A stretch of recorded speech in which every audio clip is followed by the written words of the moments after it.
Hello, everybody. This is Mayor Mike. 740 Main Street is where we're broadcasting out of. And these are the questions to the Ask the Mayor questions, or I should say the answers to the Ask the Mayor questions we received last week. There are 3 of them, but I'm throwing in a bonus question because it's that time of year. And the bonus question has everything to do with leaf collection. So this was an email I received from a couple of residents in the north end of town that I'm going to read to you. And then I'm going to read the answer so that everyone has the information and we're operating from the same level plane. So it says, "Hello, Mayor Mike. I apologize for contacting you concerning our town leaf collection schedule for 2022. The schedule began October 31st at Pitkin Street and surrounding streets, and on November 2nd, the crews were on Pezenti Lane, removing the leaves from the tree belts. Not many residents had their leaves piled on the tree belt because they were at that particular time, hundreds and hundreds of trees had most of their leaves attached. A few days after our November 2nd, leaves were moved by town leaf crews. Removed, I think is what they meant to say. I drove around the surrounding streets, including Long Hill, and there was a sizable amount of residents who placed their leaves on the tree belt after the leaf collection crews had departed. Since the collections of our leaves on November 2nd, I have raked and blown leaves to the tree belt 3 different afternoons for 3 to 4 hours. On Sunday, November 6th, I spent 2.5 hours filling brown craft bags with leaves. And therein remains an enormous pile of leaves on our tree belts. Our neighbors on Pezenti Lane have raked leaves to the tree belt, and their leaves are also not bagged. Years and years earlier, the town would alternate portions of East Hartford with the portion toward Glastonbury. The present leaf pickup schedule favors the streets with more residential neighborhoods. The portion of town does not get the same amount of residential neighborhoods, etc., meaning more businesses and landlord properties. Last year, by some miracle, the leaf crew returned and removed leaves off the tree belt on Pezenti Lane and Long Hill and then the surrounding streets.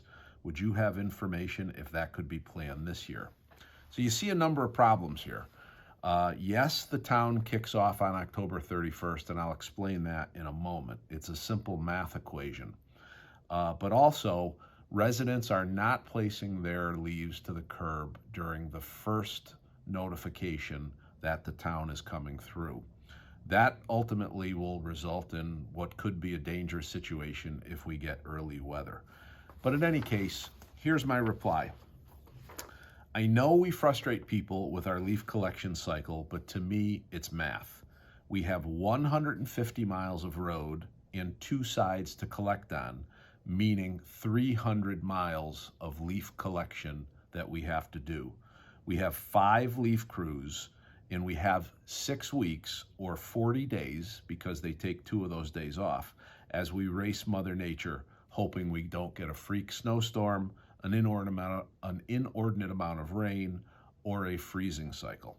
That's about 1.5 miles per crew per day, and we hope for no equipment failures, knowing rain, snow, and freezing temperatures will slow us down considerably. So remember that, 300 miles, 5 crews, 40 days. People have asked us, why don't you start December 1st? Well, we know it's 40 days. We can't be collecting leaves in the middle of January, hence October 31st. And we used to alternate, as the people remember, but what we are finding is in the south end of town, we have a considerable amount of oaks who fail to give up their leaves no matter what. So we start in we'll call it the midsection of town, and work clockwise into the north and then back to the south, because that's, in our judgment, where we can be most efficient and most effective. Now, this is the next important part. While we budget for 1 round of leaf collection, we can't promise 2 because we don't control Mother Nature.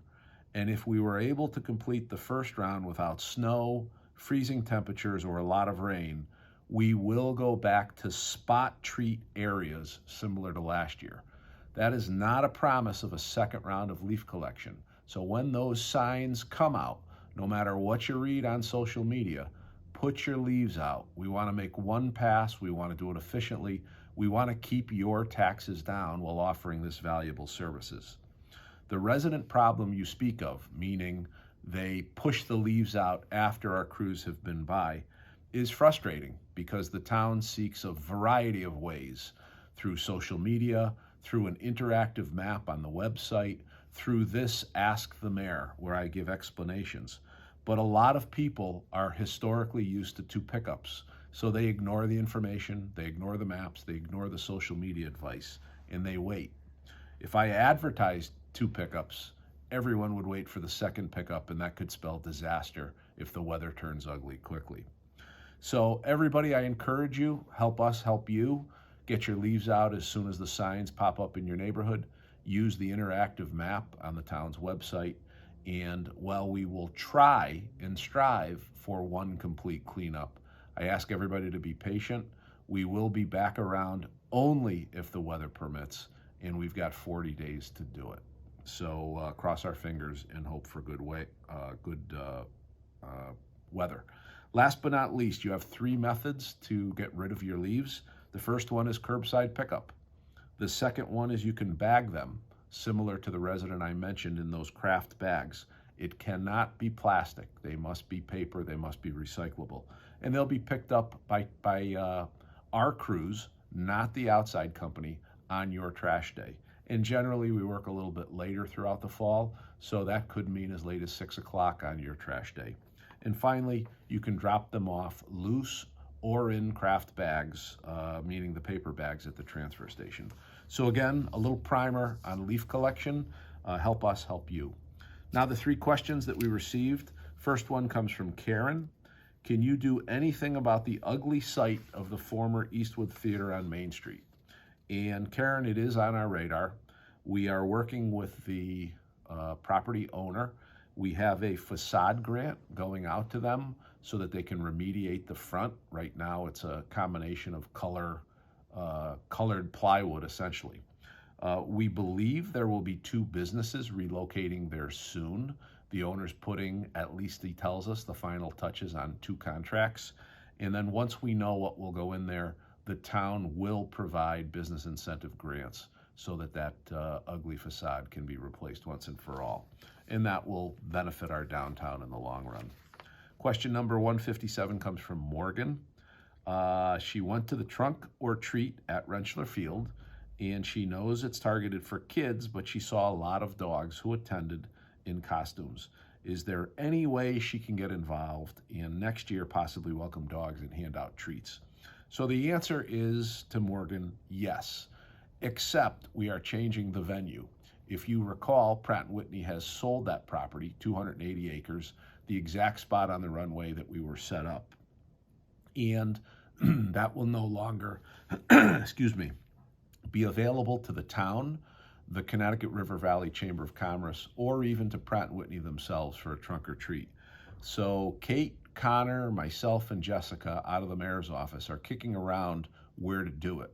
We're thinking about Martin Park, but in the between now and next October, we'll be putting some final touches on new planning to replace trunk or treat from the airfield to someplace a little more local.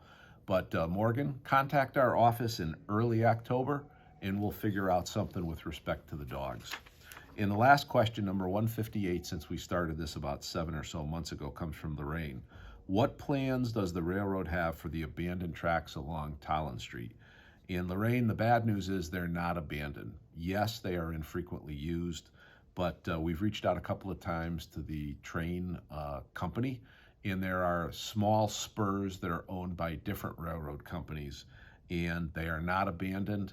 We've recently had to call, they've stored some, we'll call it cars, train cars, filled with essentially refuse that are heading out of state, and they park them there. So 1, that's unacceptable, and 2, that's how we know it's an active rail spur.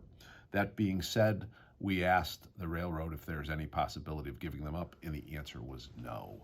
So that's the answer to Lorraine. We are stuck with them. This is Mayor Mike. It's Wednesday. Hopefully you voted yesterday. By now, we know on a federal level if the House flipped and if in fact the Senate flipped. So again, hope you did your civic duty and you got out to vote yesterday. This is Mayor Mike, broadcasting from 740 Main Street. Hope you had a great day. Weather's turning cool. Get your leaves out to the curb. Take care.